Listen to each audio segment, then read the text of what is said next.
What's poppin'? It's Mello back at you with another video. Today I'm going to show you something that I call the 3-layer method. A lot of YouTubers use this, a lot of industry producers use this, and I actually use this method to make my MIDI kit, the Pursuit MIDI pack.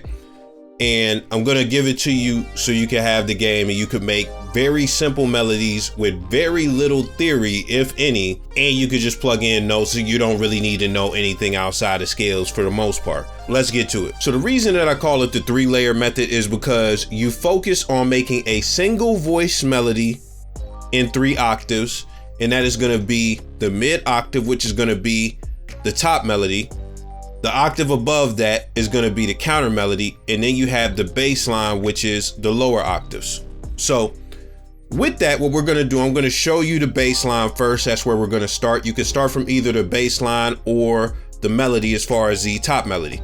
So we're going to go down to C4, and we are in a C minor scale. Now I'm going to tell you 2 things about making a bass line melody and stuff like that. The 2 things that you want to look at is, 1, you want to keep in mind where the kick notes and things like that are going to hit. So this pattern right here, I told you about that in a lot of my drum tutorials as far as drum patterns.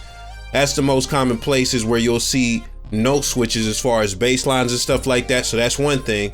But the other thing you need to know, if you don't know any progressions or anything like that, you could just do 1/4 progressions all the time and stuff like that, or 1/6, you know, however you decide to do it. If you're confused, I got tutorials on all of that stuff. But again, you don't really need theory. You just need to find something that sounds good to you.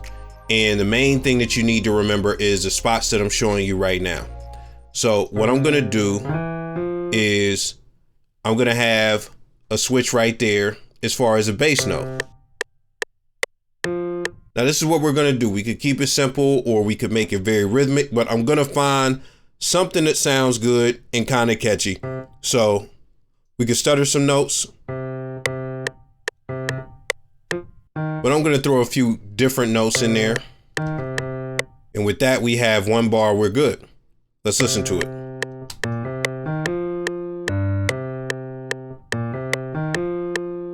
So that's a good bass line, and that's the one that we're gonna have repeat. The second step, you're gonna do the second layer. So with this, we're gonna go up an octave to C5. Now I'm gonna give you the game on how to do this. No theory necessary or anything like that.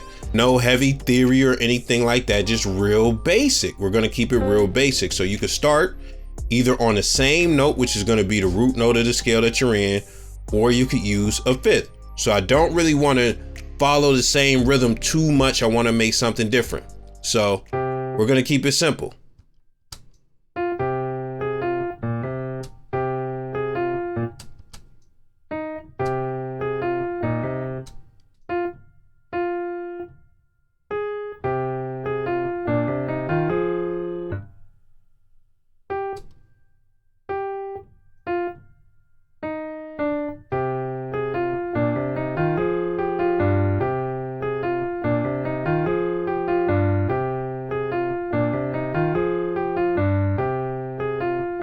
There's not a lot of rhyme or reason to why I picked the notes that I picked. I just walked it up, walked it down, all types of stuff. I just picked what sounds good.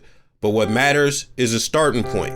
I started there, sounds good. And the other thing that matters is I used a different rhythm. So what do we have now? We have harmony, and we didn't have to use chords or no chords to be able to accomplish that. Now, once we get past that, we make a top melody. And with this, we can start on either one of the same notes or a different note. But what we want to do is go up into the C6 octave or even closer to the C7 and create another melody with, yes, another different rhythm. So let's do that. And we're going to pick an unconventional note, not the G. We'll pick something like that. And I don't want to start it on top with everything else. We want to have it start at a different point.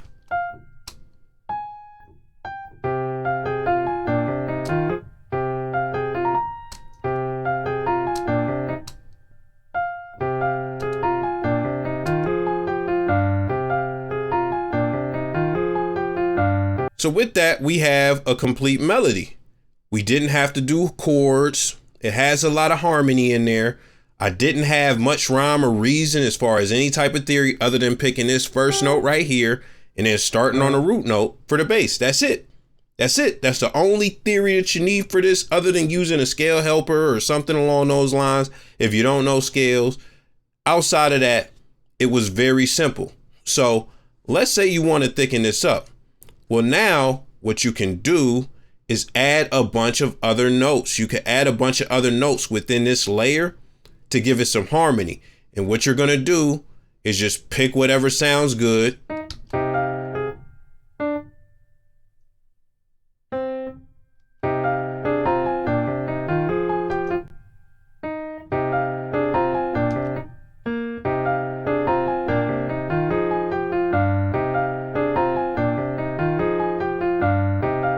We could drag these out.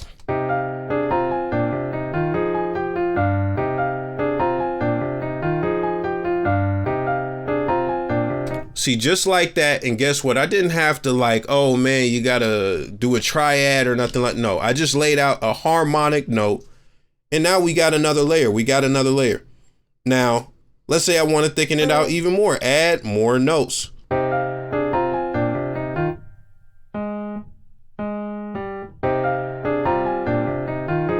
Now, we're not going to go that far, but as far as this, it sounds pretty good. Now, you're just going to humanize it and all of that stuff, and it'll be Gucci. It'll be gravy. Now, I'm going to do one more example. This example, I'm going to start with the melody. So we are in a D sharp minor scale. You can pick any note that you want and just start creating a melody. You can pick any note that you want. But the one thing I want you to know is starting on a root note is always safe. It's always safe. So with that, let's get into it. I'm not going to start on the root note just for the sake of example. I'm going to go there and go down to the root.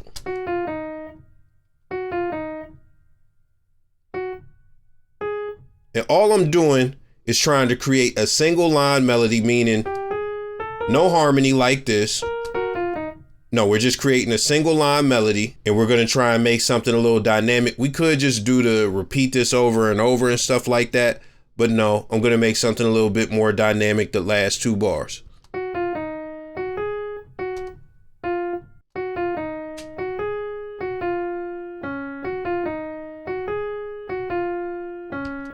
So we have that, boom. Now, outside of that, in most cases, you're going to have the bass note start on the one, which is going to be the root note. If you want to pick another note, what I recommend is picking something like 4, the 4th note in the scale, or maybe even a 6, something like that, and then eventually going down to the 1 at some point. But we're not going to try and complicate this. We're just going to go down here, put the root, and we're actually going to make this very simple. We're just going to do that. We're going to do a switch. Now you see it hits some of the same parts. It's not as active, so it's not necessarily like a completely different rhythm. It actually accentuates some of the rhythms here, but it's very simple and it has some note changes. So let's listen to it.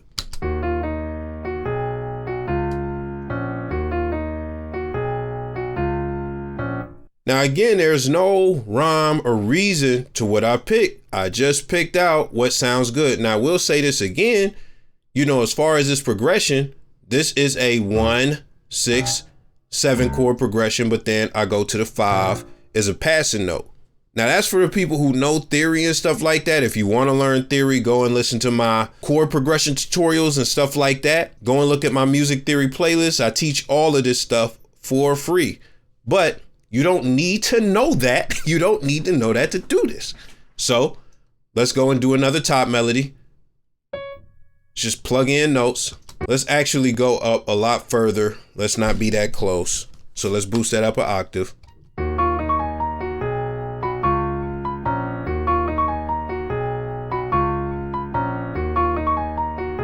That's a beautiful melody, and we don't even have to do anything extra to it or nothing like that. We don't even have to do anything extra to it. I could fill out the chords just like I did on the last one, but we will just leave this bare. Now, one thing that you can do that I'm not going to do, you could take each individual line and assign it to a different instrument. You could layer these a bunch of times with different instruments. You don't even have to use a piano. You could use a different instrument that it sounds good on, like some type of plucked instrument or a synth or something like that. But with that, that is the method. That is how you do it. That is how you can get a good foundational melody every time with very little effort, using very little theory. Now, I did this tutorial with the mic off and stuff like that, so I was all fucked up. But I'm going to show you 2 melodies that I made in the previous recording of this real quick. And we can actually shift this however we want to shift it.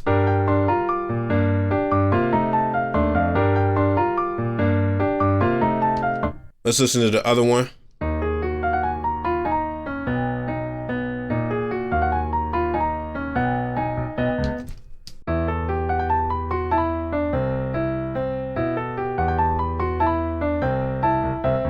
It's a very simple way to make melodies, very straightforward. Again, a lot of people use it, and if you're not using it, it's something to where you can get outside of the box of thinking about chords so much and just make a dynamic melody. So with that, I hope that helped you. Let me know what else you want to see. Let me know what you think. I'll see y'all another day, somehow, some way. I'm out.